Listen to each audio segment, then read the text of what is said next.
Welcome to Pod Save America, Representative James Talarico of Texas. First of all, what can you tell us about where you are? Well, I'm in a nondescript hotel conference room. That's all I can tell you. We are in Illinois, and it's appropriate because this is the land of Lincoln.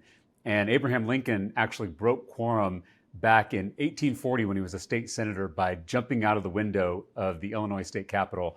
Thankfully, I didn't have to jump out of any windows in Texas. But we are joining a long tradition in America of standing up to bullies, of speaking truth to power, of causing good trouble. And I know my colleagues and I are proud to do this work, regardless of what consequences may come. So let's talk about that. Your governor says you forfeited your office, have you?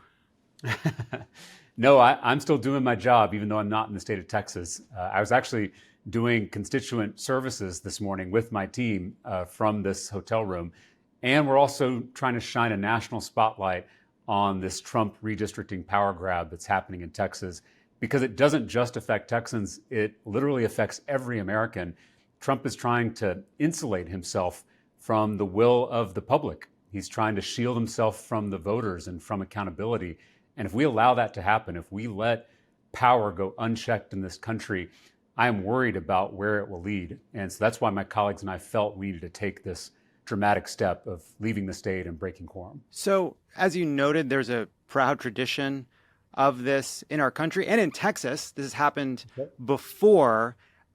As far as I can tell, this is the first time a governor, and this has happened under Republican governors in the past as well, has asserted that somehow he has the power to remove legislators from office. Now, the Attorney General, Ken Paxton, said that that would be challenging. What do you make of that threat? It's very consistent because the whole point of these rigged maps is to rob Texans of their ability to elect the candidates of their choice. And so now Greg Abbott is literally trying to remove the people's elected official from their office.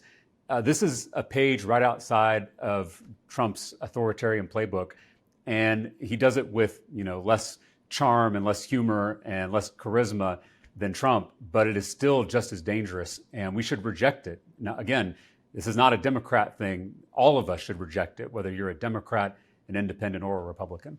Yeah, presumably if your voters are unhappy with your decision to do this on their behalf, even though you're doing it for the right reasons, there's an opportunity for you to be removed from office in an election. Exactly. And that's how people change their government, is they elect new people to represent them. And that's what these maps threaten. And again, it doesn't just threaten it for Democrats, it threatens it for everyone. And so it's why we've got to push back against this power grab. I should say that gerrymandering happens across the country, and it does happen in blue states just like red states, but this is a whole nother level.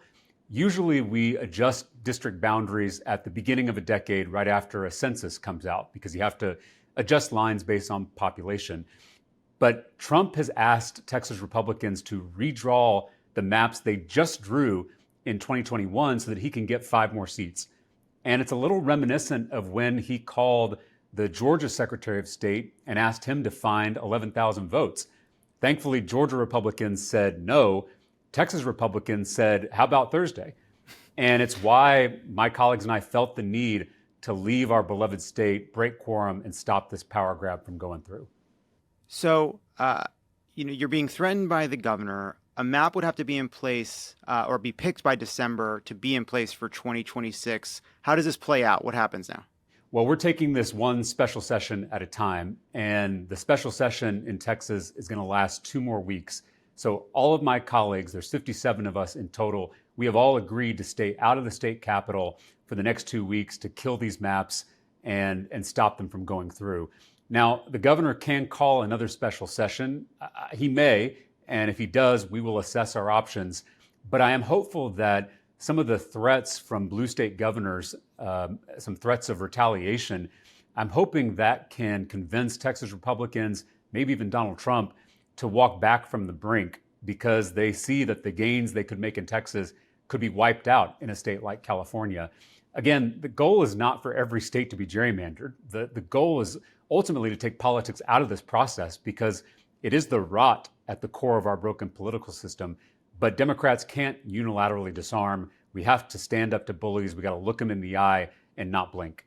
So I wanted to ask you about that because there has been this push for fair maps. A lot of prominent Democrats got behind it. Some of them are sticking with that and saying, no, we can't play this game the way Republicans do. Others are saying we have to fight fire with fire. Were Democrats who embraced a nonpartisan redistricting, were they fighting with a hand tied behind their back? That's what Governor Kathy Hochul said today. Well, I just want to say I am proud to be a part of a political party that still has principles, that still has a positive vision for what this democracy could be, how we could fix this democracy so it can actually work for regular people. I am proud of that. But we can't let that vision get in the way of the current reality. And right now, one party is attempting to cheat. By redrawing the maps in the middle of a decade, they are cheating. It's like two football teams coming out of the locker room at halftime, and the team that's ahead says they want to change the rules for the second half so they can win the game. All of us would recognize that as blatant cheating. And if they're going to cheat, we're not going to play.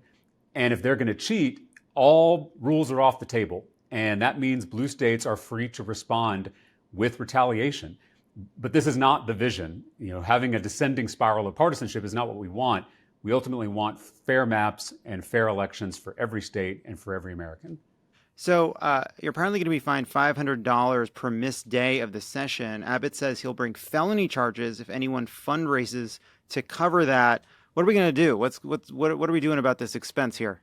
Well, my colleagues and I are going to pay these fines ourselves. And I should say, state representatives in Texas, we're part-time. We earn $600 a month before taxes for our work in the legislature, which means we have to have day jobs to make ends meet and to pay our bills.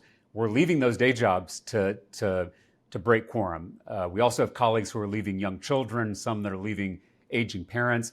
So this was not a decision we made lightly. And we knew there were going to be consequences, financial, political, possibly even legal consequences. But we're willing to pay those because we believe so strongly that this power grab in Texas is a threat to the future of our republic. So obviously you hope that Abbott and the Republicans back down, but they may not. What kind of arrangements did you make, did some of your colleagues make for this to potentially last for not days, not weeks, but potentially months? We recognize that, and we know going in that this could be longer than 2 weeks. We're trying not to get too lost in the hypotheticals because who knows what will happen in 2 weeks?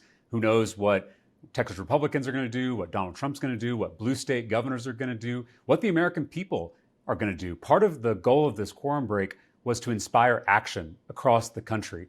I do think that courage is contagious. And I think once people see someone standing up, it makes it easier for them to stand up, whether that is them volunteering, whether it's them protesting, whether it's them donating to this quorum break to help us fund the food and the travel and the lodgings. That is a form of action that can, I think, push back against this kind of power grab. And we're going to have to see that action multiplied a lot in the next election if we're going to protect the democratic process and fix this democracy going forward. Representative Talarico, thanks for stopping by. Appreciate it. Good luck wherever you are. Thanks for having me.